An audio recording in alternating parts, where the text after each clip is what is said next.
I hope this thing's recording. So, because so many of you have been so kind and concerned and asked about what happened today with Brad Lie and how I'm doing and how he's doing. I wanted to blog about it, but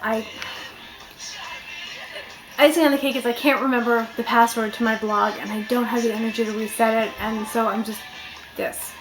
It's easier anyway. You guys will get my gist of it, whatever.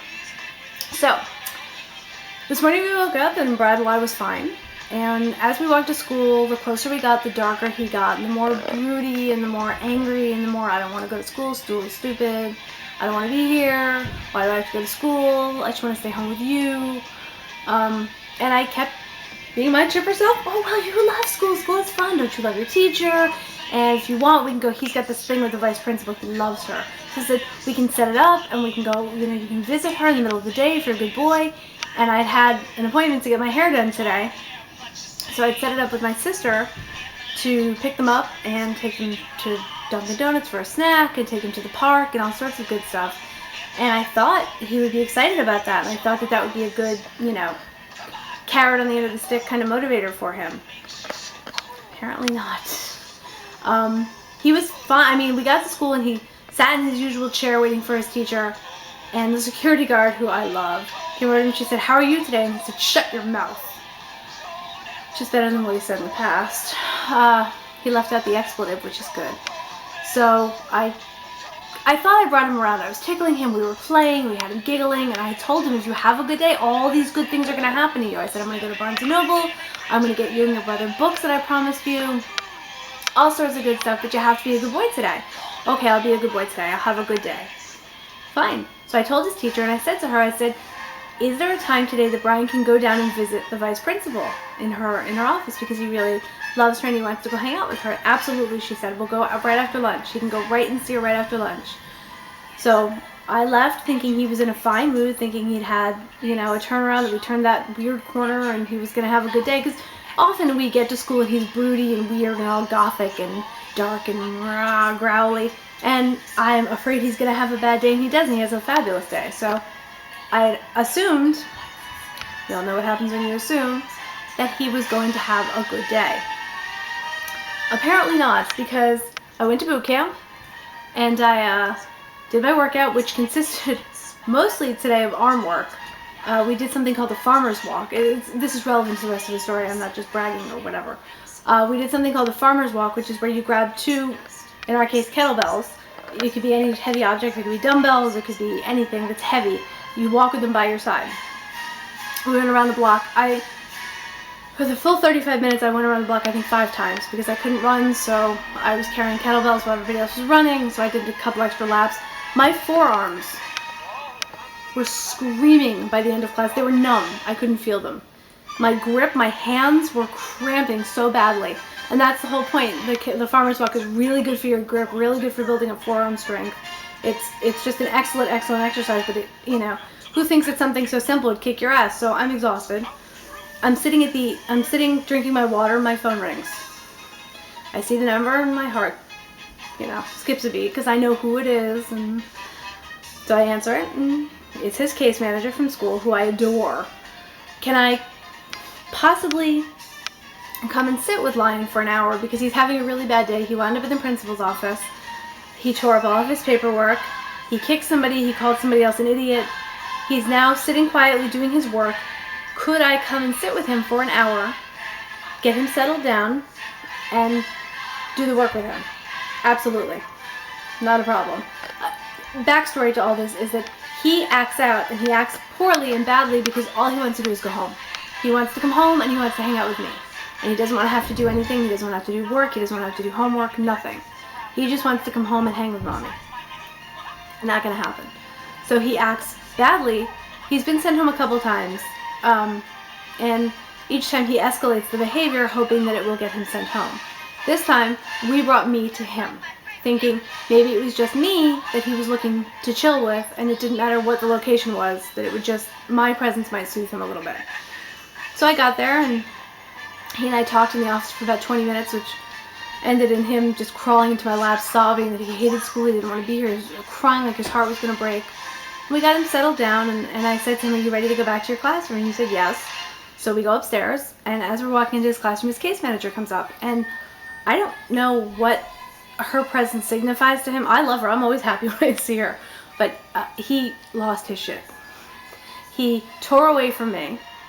He ran down the hall, pulled off his shirt, and stood there defiantly. And we were both like, no, completely unacceptable. Put your shirt back on. You cannot be naked in school. You may not have your clothing on. So he put his shirt back on and then wrestled his way away from my... I had his workbook in my hand. So the story is so disjointed because I'm trying to remember it as I go along. I had his workbook in my hand. His it's like one of those practice reader, paperback, sort of thick, long workbooks. So I didn't grab him the second time. His case manager grabbed him, and she said this behavior is unacceptable. She was really stern with him. She was very good. She restrained him. She was, completely awesome with him. He wrestled away from her. He ran down the hall, and the halls we have lined, the teachers outside their classrooms put up collages, I guess, of their students' work.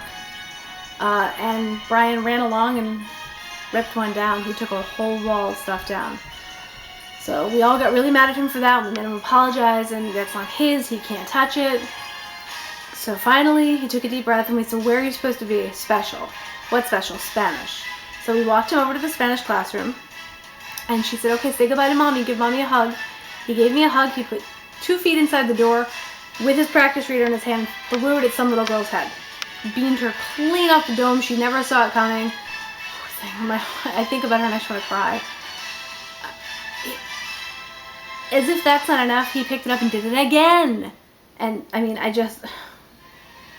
I'm sorry if that little girl belongs to you. If your little girl came home today and tells you that some strange boy whacked her in the head twice with a book, he threw a book at her, that was my son, and I'm so sorry. And I want to cry every time I think about her. He attacked her for no reason. Completely unprovoked, uncalled for. And she must feel awful, and I feel awful, and whatever. So, Lion and I went and sat on the quiet reading area. And we said to him, you don't have to do anything. You just have to sit quietly. That proved to be too much to my poor little guy. And he was when he gets angry, he just wants to make everybody around him miserable. That's his goal. Everybody should suffer like he's suffering. Everybody should be pissed off like he's pissed off. So he threw a pencil. He threw another book. He tried to kick another kid. He grabbed a chair. I wrestled it away from him. And at that point I said, this is enough. Enough, enough, enough. I grabbed him. I pulled him onto my lap and I gave him a bear hug.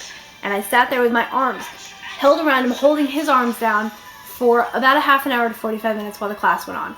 I didn't let him move. He wiggled, he squirmed, he was trying so hard to get out of my grasp, and I just hung on to him till my arms were, don't forget I just did that workout prior. My arms were so tired. They're still so tired. My poor muscles. I worked every single muscle in my arm, my back, my shoulders, trying to keep upright because he was pushing against me and after about 45 minutes of really, really physically restraining him. It took everything I had to hold him still and to hold him in place. He let out this huge kind of sigh, and he sort of flopped over my arms and he closed his eyes, and I scratched his head and I scratched his back and I said, buddy, this isn't worth it. This isn't any fun for anybody. I know this isn't fun for you. I don't like this.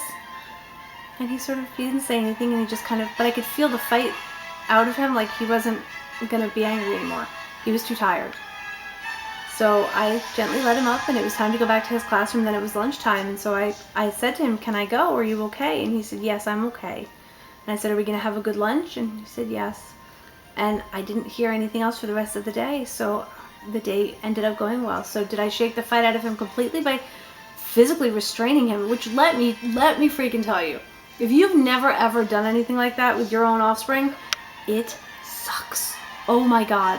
What a horrendous feeling as a mother to have to hang on to my own child for 45 minutes and not let him move because he's going to hurt somebody.